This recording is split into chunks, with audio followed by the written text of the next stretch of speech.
Hi, and welcome back to Basement Backgammon. On this episode, we're going to be talking about this travel board by AP Games. This is Arthur Popper. This board dates to about 1938, and there's some specific reasons why we believe the board dates that way. But first, let me go through a little bit of the interesting history of the board.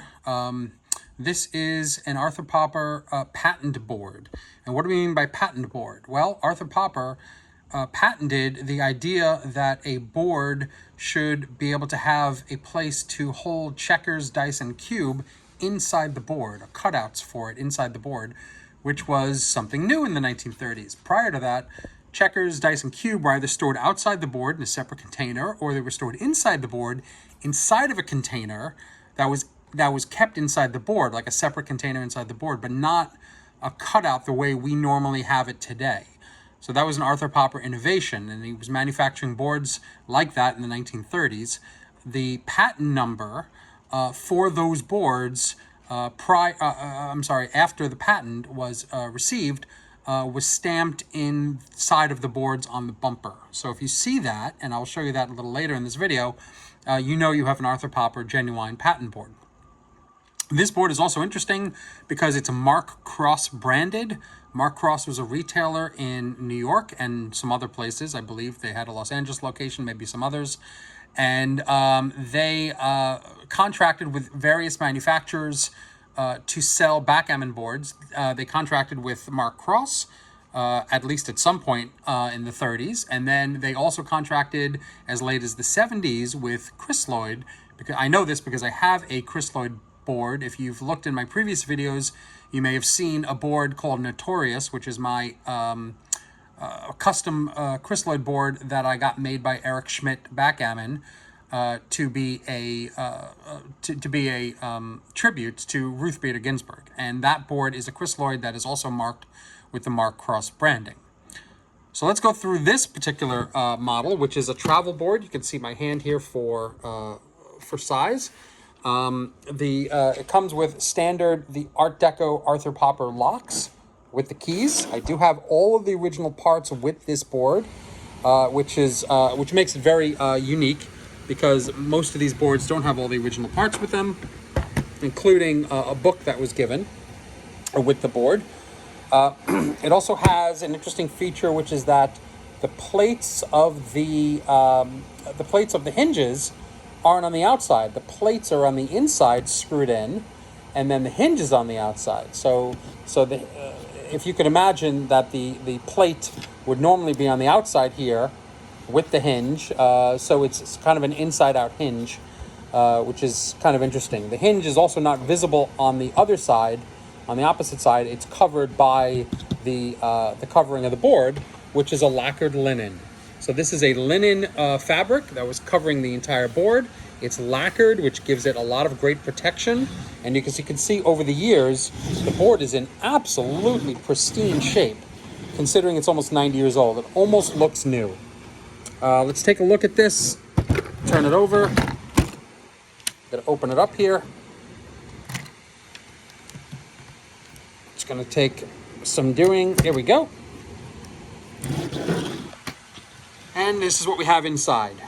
We have two roll-up cups, also, by the way, in the same lacquered linen fabric as the outside. The bottom hole is lacquered linen as well. And as you can see, both of the cups are in such good shape, they're still attached to the cup. These roll-up cups tend to get disengaged, unattached because of this little piece of fabric that holds them in. You can see it's starting to get unattached here, but they're both attached at this point. So very, very good shape. I do not use these cups. I don't like to roll up these cups because I don't want to break the leather. Or I should say the fabric, because it's lacquered linen. So I keep these on the side. It also comes with the original keys, which are in here, and the original book of Walter Richard's Complete Backgammon.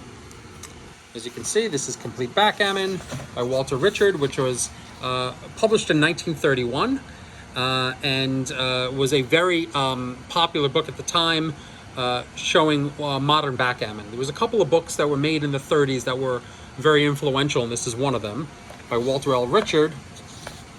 As you can see, the Arthur Popper Games logo is on the book. Sole distributors, Arthur Popper Games. And as you can see here, this particular copy is the 4th printing of December 1937. So we know that this board was made at least, or at least distributed at least in 1937 with this book. And we know that the book was distributed with the board because, amazingly, it is in the same lacquered linen as the board itself. This is something that I haven't seen. I think I've seen one other example where the book matched the cover of the board. Normally, it's just the regular book with a paper cover, standard cover, and this is not a slip cover. As you can see, the book is bound in this lacquered linen. So very unique, very interesting.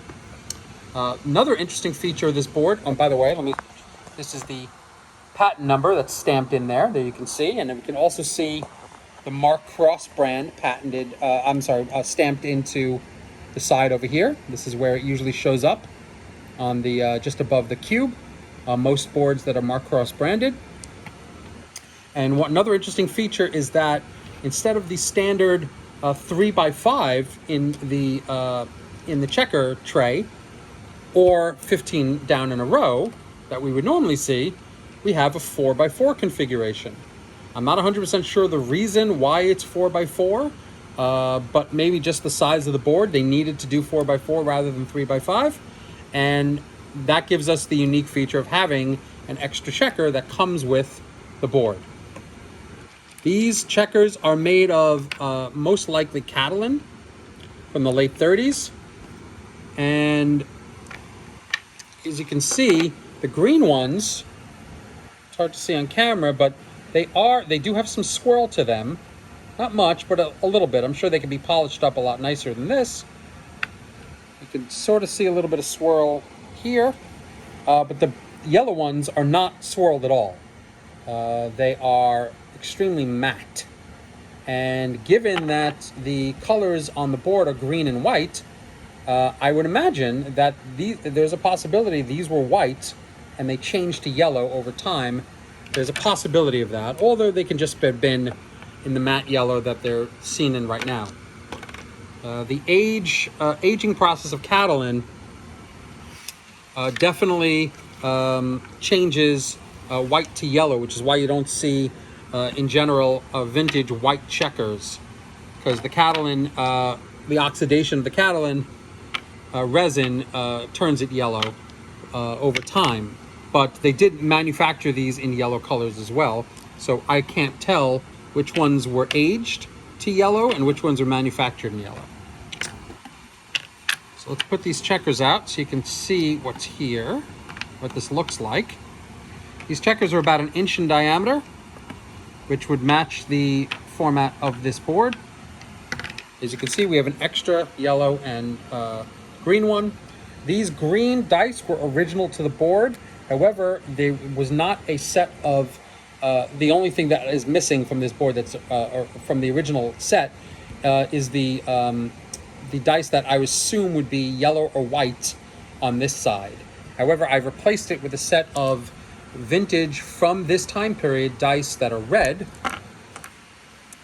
just to give it the same look. But these dice did not come with it, these did.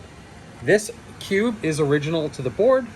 It is green Bakelite or Catalan.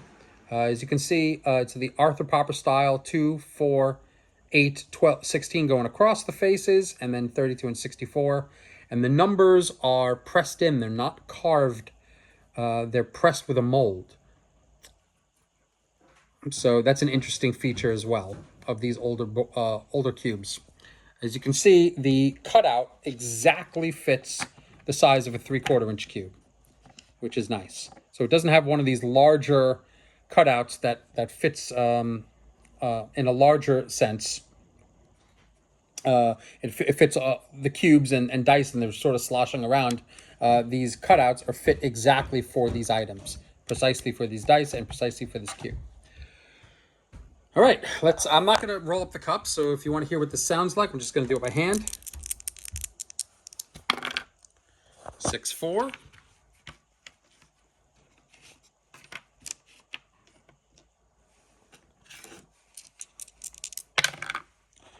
5-3.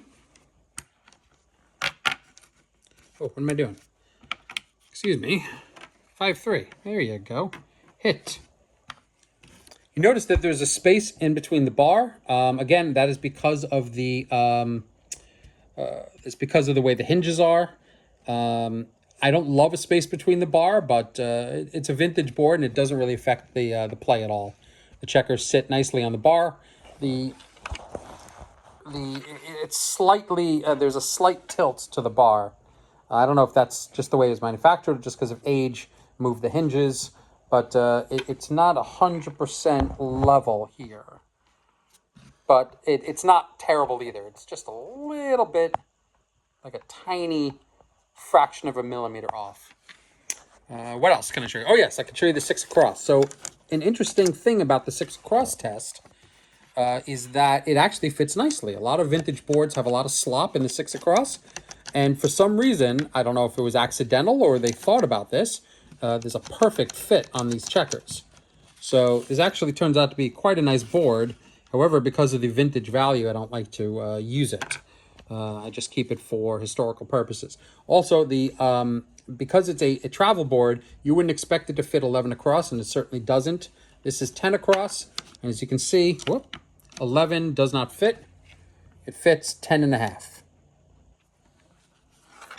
But that's fine for a travel board. So this is my Arthur Popper board. I hope you liked it. I will see you again soon. Take care.